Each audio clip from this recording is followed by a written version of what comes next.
మే నెల 31వ తారీఖు నాడు ఆదివారం, ఆ రోజు పౌర్ణమి. నవధాన్యాలు తీసుకోండి.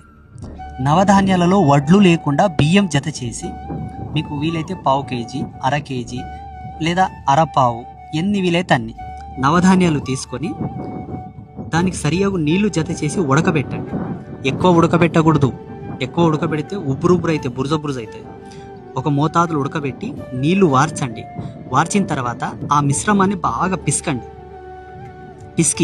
ఆ పిసికిన మిశ్రమాన్ని ఒక ప్రమిదలాగా చేయండి, జ్యోతిలాగా చేసి ఆ ప్రమిదను మోతుక ఆకుల మీద పెట్టి, ఆ మోతుక ఆకులను ఒక కాపర్ ప్లేట్లను లేకపోతే సిల్వర్ ప్లేట్లను, ఒక బ్రాస్ ప్లేట్లను పెట్టి దాని మీద పసుపు కుంకుమ వేసి దాని మీద ప్రమిద పెట్టి శుద్ధమైన దేశవాళీ ఆవు నెయ్యి లేదా నువ్వుల నూనె, దీపం నూనె పోసి 5 వత్తులు వేయండి లేదా 3 వత్తులు వేయండి లేదా 3 వత్తులు జత చేసి ఒక వత్తి కన్నా. ఇన్ని సౌలభ్యాలు చెప్తున్నాను, బాగా గుర్తుపెట్టుకోండి. ఓపికను బట్టి వేసి చుట్టూరుతో పసుపు కుంకుమ బొట్లు పెట్టి ఆ దీపాలు క్రమంగా అన్నీ వెలిగించండి. వెలిగించిన తర్వాత చేతిలో అక్షింతలు తీసుకొని మంచిగా సంకల్పం చెప్పండి.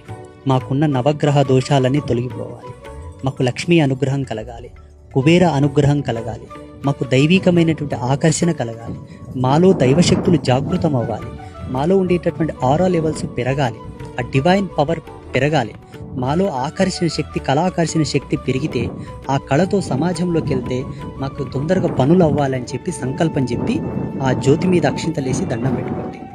ఇది అమ్మవారి ఆలయాలలో పెట్టవచ్చు, శివాలయాలలో పెట్టవచ్చు, విష్ణు ఆలయాలలో పెట్టవచ్చు, అలాగే భైరవాలయాలలో పెట్టవచ్చు, అంబాత్రయ క్షేత్రానికి కూడా వచ్చి పెట్టవచ్చు, ఇండ్లలో కూడా పెట్టుకోవచ్చు.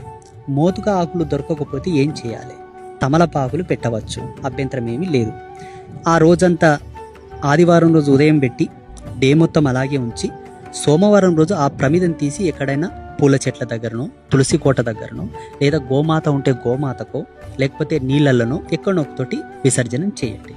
ఇలా చేయడం ద్వారా మీకు నవగ్రహాది సంబంధిత దోషాలు వెళ్ళిపోయి, శని బాధలు తొలగిపోయి, కుబేర అనుగ్రహం, కుబేర ప్రీత్యర్థం, దీన్ని కుబేర దీపం అంటారు. అలాగే గంధర్వులను ఆకర్షించినదై ఉంటుంది. లక్ష్మీ కళలు మీ ఇంట్లో ప్రవేశిస్తాయి, మీ శరీరంలో ప్రవేశిస్తాయి. తద్వారా మీకు శుభం కలుగుతుంది.